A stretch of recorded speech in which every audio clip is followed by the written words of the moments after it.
ഇന്ന് എന്ത് കാര്യം ചെയ്താലും ബിദ്അത്തിന്റെ കാലമാണല്ലോ അല്ലേ? അതായത് എന്ത് നന്മയായ കാര്യങ്ങൾ ചെയ്യാൻ പറഞ്ഞാലും അതും ബിദ്അത്താണെന്ന് പറയുന്ന കാലമാണ് ഇന്നത്തെ കാലം അല്ലേ?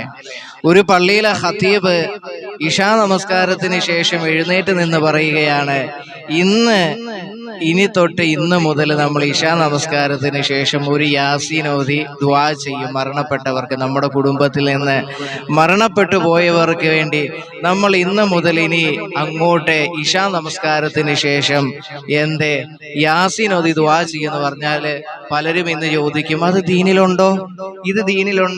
ഇത് ബിദ്അത്തല്ലേ എന്നൊക്കെ ഇങ്ങനെ പറഞ്ഞ് എൻ്റെ പ്രിയമുള്ളവരെ, ആ നന്മ ചെയ്യാൻ പോകുന്നതിനെയും തടസ്സപ്പെടുത്തുന്ന ഒരു കാലമായി മാറിയിരിക്കുകയാണ് ഇന്നത്തെ ഈ തലമുറ.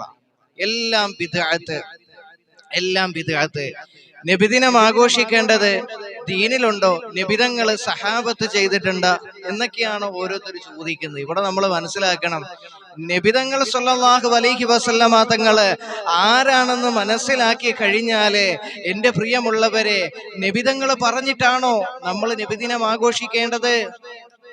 വലിയ ബഹളം വെച്ച് വലിയ റാലികളൊക്കെ പോകുന്നതും അതുപോലെ വണ്ടികളൊക്കെ ബ്ലോക്കാക്കി ഇടുന്ന രീതിയിലുള്ള സംവിധാനങ്ങളൊക്കെ ഉണ്ടല്ലോ, അതുപോലുള്ളതൊന്നും ചെയ്യണമെന്നല്ല.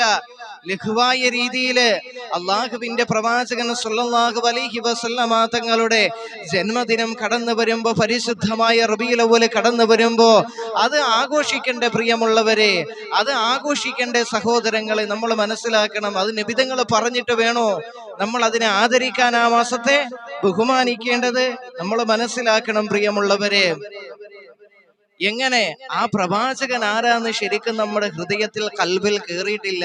അതുകൊണ്ടാണ് നമ്മൾ ഇതിനെയൊക്കെ നിഷേധിച്ച് കളയുന്നത്. നമ്മൾ മനസ്സിലാക്കണം. അള്ളാഹു മനസ്സിലാക്കാൻ തൗഫീഖ് തരട്ടെ. ആരായിരുന്നു പ്രവാചകൻ സ്വല്ലല്ലാഹു അലൈഹി വസല്ലമ തങ്ങളെ?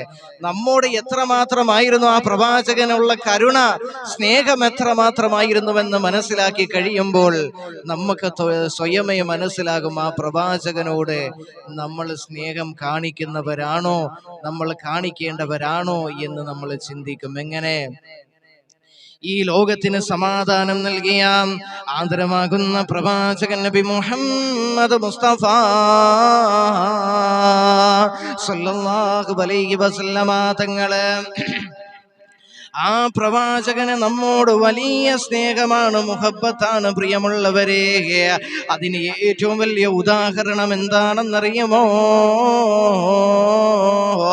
ആദരമാകുന്ന പ്രവാചകൻ നബി മുഹമ്മദ് മുസ്തഫ സ്വല്ലല്ലാഹു അലൈഹി വസല്ലമ തങ്ങളുടെ റൂഹ് പിടിക്കാൻ അസ്റായീൽ കടന്നു വരുമ്പോൾ, ആ മുബാറക്കായ തണ്ടൻ കാലിലൂടെ റൂഹ് പിടിക്കുമ്പോ ആ കരഞ്ഞ സന്ദർഭമൊന്ന് മനസ്സിലാക്കണേ പ്രിയമുള്ളവരെ.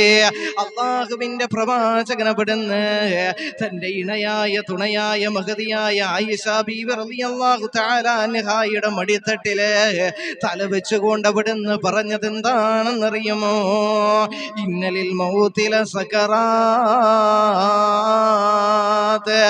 ആയിഷ, മരണത്തിന് വല്ലാത്ത വേദനയാണ് ആയിഷ എന്ന് ആദരവാകുന്ന പ്രവാചകൻ സ്വല്ലല്ലാഹു അലൈഹി വസല്ലമ തങ്ങൾ അവിടുന്ന് പറയുമ്പോ, എന്റെ പ്രിയമുള്ളവരെ മനസ്സിലാക്കണേ.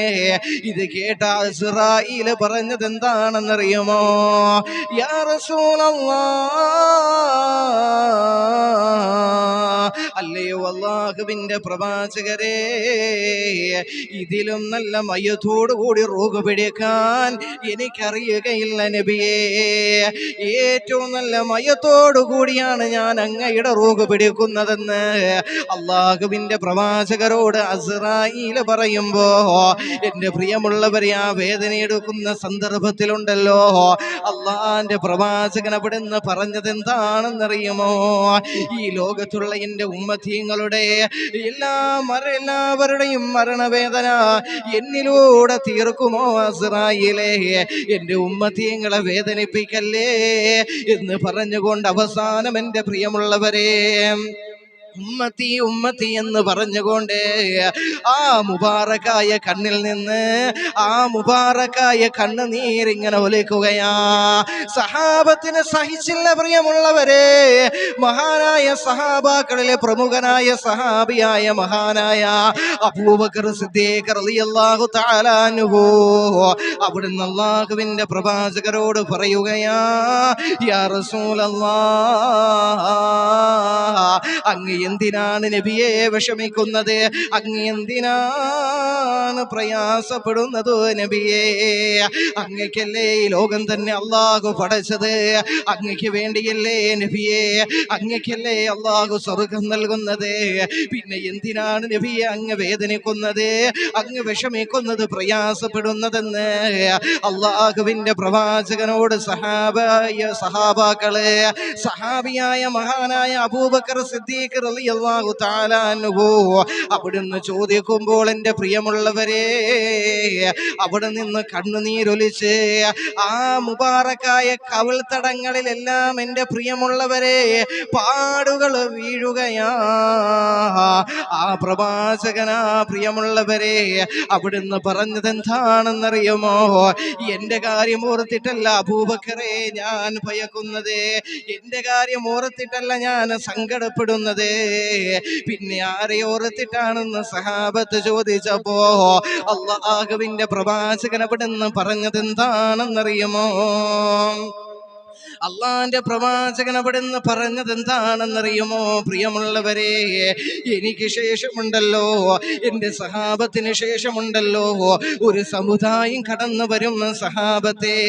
അവരെന്നെ കണ്ടിട്ടില്ല, എൻ്റെ നിഴലുകൾ പോലും അവർ കണ്ടിട്ടില്ല സഹാബത്തെ. എന്നിട്ട് ഞാൻ പറഞ്ഞ ഹദീസുകളും ഖുർആനും വെച്ചുകൊണ്ട് അതാ ഒരു സമൂഹമുണ്ടല്ലോ പരിശുദ്ധമായ ദീനുൽ ഇസ്ലാമിൽ പ്രവേശിക്കുകയും ഈ ദീനിന് വേണ്ടി പരിശ്രമിക്കുകയും ഈ ദീൻ നിലനിർത്തുകയും ചെയ്യും സഹാബത്തെ. അവരെ എനിക്ക് കാണാൻ സാധിക്കില്ലല്ലോ എന്നോർത്തുകൊണ്ട് അവസാന സമയത്തും ഉമ്മത്തി ഉമ്മത്തി എന്ന് പറഞ്ഞുകൊണ്ട് ഈ ലോകത്തോട് വിട പറഞ്ഞു പോയ കാരുണ്യത്തിന്റെ തിരുദൂതരെ നബി മുഹമ്മദ് മുസ്തഫ സല്ലല്ലാഹു അലൈഹി വസല്ലമ തങ്ങൾ അവിടുന്ന് പറയുമ്പോ, ഇങ്ങനെ നമ്മോട് സ്നേഹമുള്ള ഹബീബായ തങ്ങള് ആ തങ്ങൾക്ക് വേണ്ടി ജീവിതം മാറ്റിവെച്ചൂടെ? ആ ഹബീബായ തങ്ങൾ പറഞ്ഞതനുസരിച്ചുകൊണ്ട് നമ്മുടെ ജീവിതം നമുക്ക് നയിച്ചൂടെ സഹോദരാ? മുസ്ലിമേ, മനസ്സിലാക്കണമേ, ഇങ്ങനെ നമ്മോട് വല്ലാത്ത സ്നേഹമുള്ള, മുഹബത്തുള്ള, അനുകമ്പയുള്ള ഹബീബായ തങ്ങളുണ്ടല്ലോ, ആ പ്രവാചകന്റെ പേരിൽ ഒരു സ്വലാത്ത് ചൊല്ലാൻ നമുക്കിന്ന് മടിയല്ലേ? ചില ആളുകൾക്ക് ഇന്ന് പ്രവാചകന്റെ പേരിൽ ഒരു സ്വലാത്ത് ചൊല്ലുമ്പോ കുരുപൊട്ടുന്ന ആളുകളില്ലേ? മനസ്സിലാക്കണേ പ്രിയമുള്ളവരെ, എന്താണ് ഇന്ന് പ്രവാചകന്റെ പേരില് സ്വലാത്തുകൾ ചൊല്ലുമ്പോ ഇന്ന് പല അഭിപ്രായങ്ങൾ കൊണ്ട് കടന്നു വരുന്ന ആളുകളുണ്ടല്ലോ. മനസ്സിലാക്കടോ, ഏറ്റവും വലിയ ലുബ്ധനാരാണെന്നറിയുമോ? ഏറ്റവും വലിയ പിശുക്കനാരാണെന്നറിയുമോ? അല്ലാഹുവിന്റെ പ്രവാചകന്റെ പേരില്, അള്ളാഹുവിന്റെ പ്രവാചകന്റെ പേരില് ഒരു സ്വലാത്ത് ചൊല്ലാൻ മടി കാണിക്കുന്നവരുണ്ടല്ലോ, അവനാണ് ഏറ്റവും വലിയ ലുബ്ധനെന്ന് എൻ്റെ പ്രിയമുള്ളവരെ അള്ളാന്റെ പ്രവാചകൻ അവിടുന്ന് പഠിപ്പിച്ചു തരുമ്പോ എൻ്റെ പ്രിയമുള്ളവരെ മനസ്സിലാക്കണേ. ആ പ്രവാചകന്റെ പേരിൽ അവസാന സമയത്തും നമ്മെ ഓർത്തുകൊണ്ട് കരഞ്ഞ നമ്മുടെ ഹബീബായ തങ്ങള്, ആ ഹബീബായ തങ്ങളുടെ പേരില് ഒരു സ്വലാത്ത് ചൊല്ലാൻ നിനക്ക് മടിയാണെങ്കിൽ എവിടെ പോയി മുസ്ലിമേ നിന്റെ ഈമാൻ? അതിന് പല അഭിപ്രായങ്ങൾ കൊണ്ട് കടന്നു വരുമ്പോൾ എന്തേ സഹോദരങ്ങളെ, ഇന്നൊരു സിനിമ കാണാൻ പോകുന്ന ഒരു മനുഷ്യന് അവനോട് പള്ളിയിലെ ഖതീബ് പറയുക, എടാ നീ ആ സിനിമ കാണുന്ന സമയത്ത് അല്ലെങ്കിൽ എന്തെങ്കിലും മോശമായ പരിപാടിക്ക് പോകുന്ന ഒരു മനുഷ്യൻ അവനെ വിളിച്ചിരുത്തിയിടടാ നീ സലാത്ത് ചൊല്ലിക്കൊണ്ടിരി, ദിക്ർ ചൊല്ലിക്കൊണ്ടിരി എന്ന് പറയുമ്പോൾ അതും ഇന്ന് മുടക്കാനായിട്ട് വരുന്ന ആളുകളാണ്. എങ്ങനെ? അത് ദീനിലുണ്ടോ? ഒരാൾ തെറ്റിലേക്ക് പോകുമ്പോ ഇന്നത്തെ കാര്യം, ഇന്നത്തെ രീതിയാണ് പോകുന്നത്. ഇന്നത്തെ ഒരു സലാത്ത് ചൊല്ലാനായിട്ട് അവനെ പിടിച്ചിരുത്തുമ്പോ അല്ലെങ്കിൽ ദിക്ർ ചൊല്ലാൻ പിടിച്ചിരുത്തുമ്പോ പറയും, ഒരാൾ തെറ്റ് ചെയ്യാൻ പോകുമ്പോ അവനെ പിടിച്ചിരുത്തി ദിക്ർ ചൊല്ലിപ്പിക്കുന്ന, സലാത്ത് ചൊല്ലിപ്പിക്കുന്ന, ഇത് ദീനിലുണ്ടോ എന്ന് ചോദിക്കും. അങ്ങനത്തെ കാലമായി മാറി. ഇന്ന് പള്ളികളിൽ എൻ്റെ പ്രിയമുള്ളവര് സ്വന്തമായിട്ടുള്ള അഭിപ്രായങ്ങൾ പറയുന്ന ആളുകളാണ് കൂടുതലും ഉള്ളത്. അവൻ ചിലപ്പോൾ പള്ളിയിലെ എന്തെങ്കിലുമൊക്കെ മോഡിഫിക്കേഷൻ ചെയ്ത ആളുകളായിരിക്കും. അവന്റെ സമ്പത്ത് കണ്ടുകൊണ്ട് അവൻ പറയുന്ന ജാഹിലിയ തരങ്ങൾ കേൾക്കുന്ന ആളുകളാണ് ഇന്ന് കൂടുതൽ. നമ്മൾ മനസ്സിലാക്കണം, ഇന്നത്തെ സമുദായം, ഇന്നത്തെ കാലം പോയ പോക്ക് മനസ്സിലാക്കണം. ഏതെങ്കിലും ഒരുത്തിന് സമ്പത്തുണ്ട്, ആ സമ്പത്ത് വെച്ച് അവൻ ചിലപ്പോൾ ഒരു പള്ളിയിൽ ഒരു വാതിൽ പണിതിട്ടുണ്ടായിരിക്കും, അല്ലെങ്കിൽ പള്ളിയിലെ എന്തെങ്കിലുമൊക്കെ സംവിധാനങ്ങൾ ചെയ്തവനായിരിക്കും. അവൻ ജാഹിലിയ തരം പറഞ്ഞാലും അതനുസരിച്ച് കൊണ്ട് പള്ളിയിലെ ഹതീബും ചെയ്യണം, പള്ളിയിലെ ആളുകളും അതനുസരിക്കും. അങ്ങനത്തെ ഒരു കാലമായി മാറി. ഈ കാലം എങ്ങോട്ടാ പോകുന്നത്? അള്ളാഹുവിന്റെ പ്രവാചകൻ സല്ലല്ലാഹു അലൈഹി വസല്ലമ തങ്ങള് വളരെ ദീർഘവീക്ഷണത്തോടു കൂടി എൻ്റെ പ്രിയമുള്ളവരെ പറഞ്ഞത് എത്രയോ സത്യമാണ്. നൂറ്റാണ്ടുകൾക്ക് മുമ്പ് അവസാന കാലമാകുമ്പോ വിഡ്ഢികളുടെ വാക്ക് കേൾക്കുമ്പോ അവനെ സ്ഥാനത്തിരുത്താൻ ആളുകൾ കാണും. അറിവുള്ളവന്റെ വാക്കുകൾ വെറും ചവിട്ടുകൊട്ടയിലേക്ക് വലിച്ചെറിയുന്ന ഒരു കാലം കടന്നു വരും എൻ്റെ പ്രിയമുള്ളവരെ. അത് ഖിയാമത്ത് നാളിന്റെ അടയാളമാണെന്ന് മഹാനായ നബി മുഹമ്മദ് മുസ്തഫ സല്ലല്ലാഹു അലൈഹി വസല്ലമ തങ്ങൾ പറഞ്ഞത് എത്രയോ സത്യമാണ്. വിവരക്കേട് പറയുന്നവനെ തലവത്ത് കയറ്റി നിർത്തും, അറിവുള്ളവനെ താഴ്ത്തി നിർത്തുന്ന ഒരു കാലം. അതല്ലേ ഇന്ന് കണ്ടുകൊണ്ടിരിക്കുന്നത്. നമ്മൾ മനസ്സിലാക്കണം, അള്ളാഹു മനസ്സിലാക്കാൻ തൗഫീഖ് തരട്ടെ. ഈ ഉമ്മത്തിന്റെ പോക്ക് എങ്ങോട്ടാണെന്ന് മനസ്സിലാക്കണം. അള്ളാഹു മനസ്സിലാക്കാൻ തൗഫീഖ് തരട്ടെ.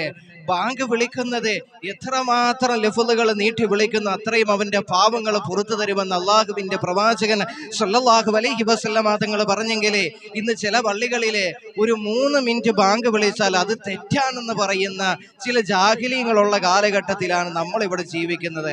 അവന്റെ സമ്പത്ത് കൊണ്ടും അവന്റെ പ്രൗഢി കൊണ്ടും അതനുസരിച്ചുകൊണ്ട് മറ്റുള്ളവരെ തെറ്റിദ്ധരിപ്പിക്കുന്ന കുറെ കമ്മിറ്റിക്കാരും അവനെ പിൻപറ്റാനായിട്ട് അത് കേട്ടുകൊണ്ട് പാവപ്പെട്ട ജനങ്ങളെ അവനെ പിൻപറ്റുകയും ചെയ്യുന്ന ഒരു കാലഘട്ടമാണ്. മനസ്സിലാക്കണം, അള്ളാഹു മനസ്സിലാക്കാൻ തൗഫീഖ് തരട്ടെ. വിവരക്കേടുകളിൽ നിന്നും അള്ളാഹു നമ്മെ സംരക്ഷിക്കുമാറാകട്ടെ. അള്ളാഹു മനസ്സിലാക്കി നല്ല രീതിയിൽ മുന്നോട്ട് പരിശുദ്ധമായ ദീനിനെ കൊണ്ടുപോകാൻ നമുക്ക് ഏവർക്കും അള്ളാഹു തൗഫീഖ് നൽകി അനുഗ്രഹിക്കട്ടെ. അതുകൊണ്ട് എൻ്റെ പ്രിയമുള്ള സഹോദരങ്ങളെ, മഹാനായ പ്രവാചകനെ കുറിച്ച് സുകുമാരു കാക്കാട് പോലും അവിടുന്ന് പാടിയതെന്താണ്, പറഞ്ഞതെന്താണ്? അമുസ്ലിമായ ആളുകൾ പോലും അള്ളാഹിന്റെ പ്രവാചകനെ മനസ്സിലാക്കി, അവരുടെ മഹത്വം മനസ്സിലാക്കി. നമ്മൾ ഇത് മനസ്സിലാക്കണം. എന്താണ് പറഞ്ഞത്?